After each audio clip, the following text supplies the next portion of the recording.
Hello दोस्तों, आपके अपने चैनल KWA में आपका स्वागत है। आज हम लोग फिर से हिंदी का प्रैक्टिस सेट लाए हैं जो आपके एग्ज़ाम के लिए बहुत महत्वपूर्ण होगा।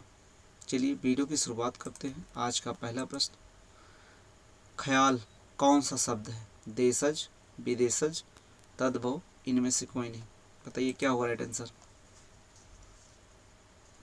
राइट आंसर होगा ऑप्शन बी, विदेशज। ठीक है, चलिए नेक्स्ट क्वेश्चन की बात करते हैं।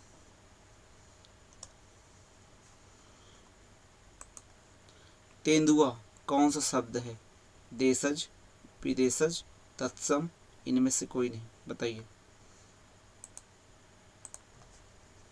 सभी लोग उत्तर दें।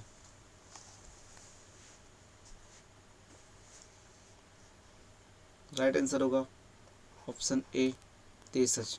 ठीक है, नेक्स्ट क्वेश्चन बात करेंगे। गोल विशेषण है सार्वनामिक विशेषण, परिमाणवाचक विशेषण, गुणवाचक विशेषण, इनमें से कोई नहीं। बताइए इसमें क्या होगा राइट आंसर? सभी लोग उत्तर दें। राइट आंसर होगा ऑप्शन सी, गुणवाचक विशेषण। ठीक है, चलिए नेक्स्ट क्वेश्चन की बात करते हैं। कोई विशेषण है, बताइए, परिमाणवाचक विशेषण, सर्वनामिक विशेषण, गुणवाचक विशेषण, इनमें से कोई नहीं। बताइए इसमें क्या होगा राइट आंसर? सभी लोग उत्तर दें। तो राइट आंसर होगा ऑप्शन बी, सार्वनामिक विशेषण, ऑप्शन बी। चलिए नेक्स्ट क्वेश्चन बात करते हैं। तुम जा रहे हो, ये कौन सा काल है? वर्तमान काल, भूतकाल, भविष्य काल, इनमें से कोई नहीं। ये तो बहुत आसान क्वेश्चन है। हाँ, रहा है, रही है, सब इसमें कौन सा आता है? वर्तमान काल में आता है, सभी को पता होगा। तो राइट आंसर क्या होगा? ऑप्शन ए, भूतकाल जो बीत चुका हो, भविष्य जो आने वाला हो। ठीक है, आगे नेक्स्ट क्वेश्चन। नाक कौन सा लिंग है? बताइए, पुल्लिंग, स्त्रीलिंग, ए और बी दोनों। बताइए, नाक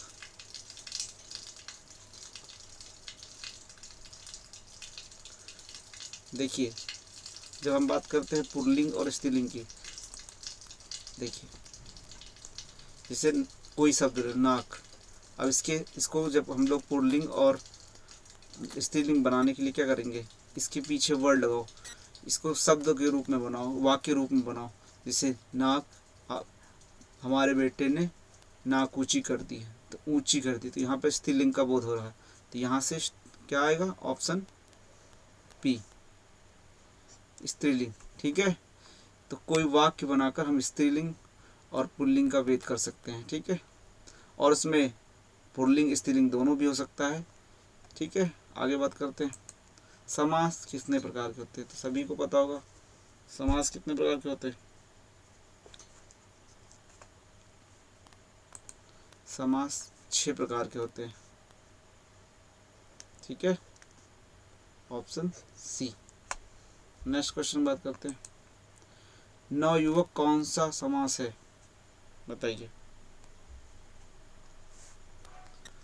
नवयुवक। राइट आंसर होगा ऑप्शन ए, कर्मधारय समास। ठीक है, देखिए समास के बारे में हम लोग विस्तार से भी बात करेंगे, इसका टॉपिक लाएंगे, तभी आपको समझाएंगे।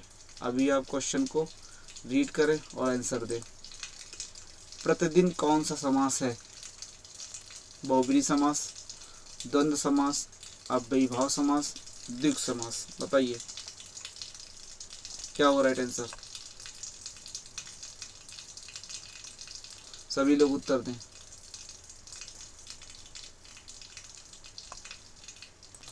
ऑप्शन सी, अव्ययीभाव समास। चलिए नेक्स्ट क्वेश्चन बात करते हैं। देखिए, देशभक्ति कौन सा समास है? बताइए इसमें, देश की भक्ति, यहाँ पर होगा ऑप्शन बी। इसको हम लोग तोड़ेंगे, देश भक्ति, देश की भक्ति, तो राइट ऑप्शन बी, देश की भक्ति। ठीक है, आगे बात करेंगे। नीलकंठ कौन सा समास है? ये भी बहुत आसान है, इसको कई बार कराया गया इसको। नीलकंठ होगा ऑप्शन बी बहुब्रीहि समास। देखिए नीला है कंठ अर्थात शिव शंकर, ठीक है, जहाँ पर तीसरे की बोध कराया जाए, ठीक है। आगे बात करते हैं, पाप पुण्य कौन सा समास है? ये भी बहुत आसान सवाल है, सभी को पता होगा। दाल रोटी, ठीक है,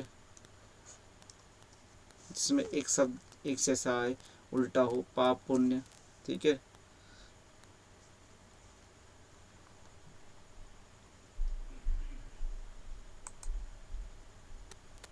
दिन रात, ठीक है, ऐसे करके आते हैं। आगे नेक्स्ट क्वेश्चन देखते हैं, दोपहर कौन सा समास है? बताइए। दोपहर, यहाँ संख्या का बोध कराया गया, तो यहाँ पर क्या होगा? जहाँ संख्या का बोध कराता है वहाँ पर द्विगु समास होता है। बहुत आसान क्वेश्चन है, ठीक है। चलिए नेक्स्ट,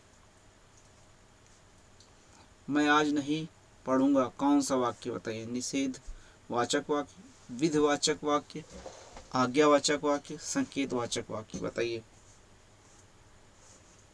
सभी लोग बताएं।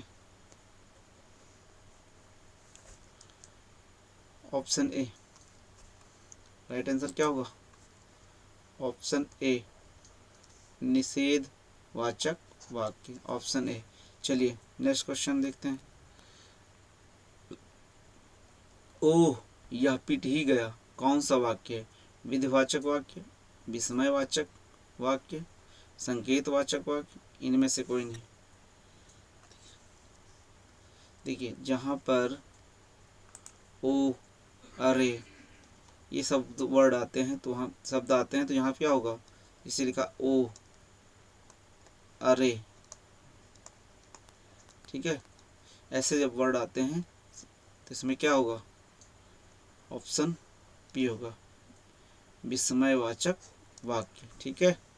चलिए नेक्स्ट क्वेश्चन बात करेंगे, यदि तुम चलो तो मैं भी चलूं कौन सा वाक्य? बताइए। यदि तुम चलो तो मैं भी चलूं कौन सा वाक्य?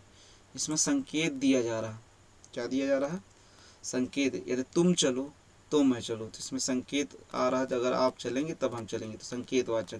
तो बहुत आसान था, ठीक है। विस्मय के बारे में मैंने बता दिया है। आज्ञावाचक, जिसमें आज्ञा दी जा रही हो, ठीक। चलिए नेक्स्ट क्वेश्चन, तुम अपने काम में सफल रहो कौन सा वाक्य? इच्छावाचक वाक्य, संदेहवाचक वाक्य, विधिवाचक वाक्य, इनमें से कोई नहीं। बताइए क्या होगा राइट आंसर? ऑप्शन ए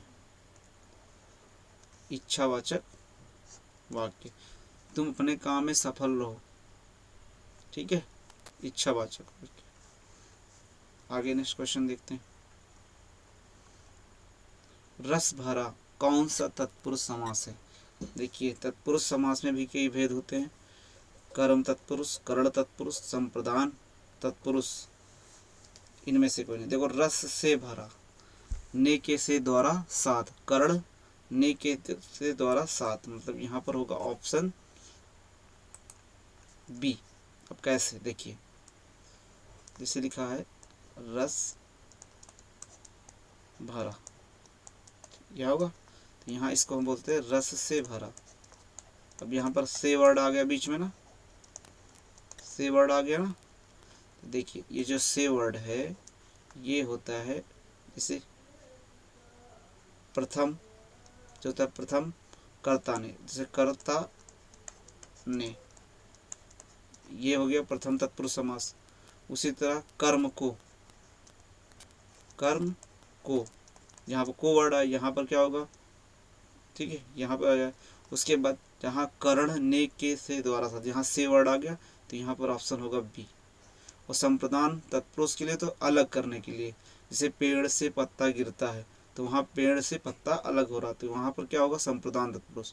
तो यहाँ पर जो है रस से भरा, तो राइट आंसर होगा कर्ण तत्पुरुष, ठीक है। समझ में आनी? चलिए नेक्स्ट क्वेश्चन देखते हैं, स्वर्ग प्राप्त कौन सा तत्पुरुष समास होगा बताइए। तो यहाँ पर देखो मैंने अभी इससे पहले क्या समझाया, स्वर्ग प्राप्त, इसको पहले इसको अलग अलग करते हैं, समझ में आ जाएगा। स्वर्ग प्राप्त ये हुआ, तो यहाँ इसको बोल सकते हैं स्वर्ग को प्राप्त, स्वर्ग को प्राप्त। अब यहाँ पर बीच में कौन सा वर्ड है, को, तो मैंने ऊपर क्या बताया था, कर्म को, कर पहला होता है कर्ता ने,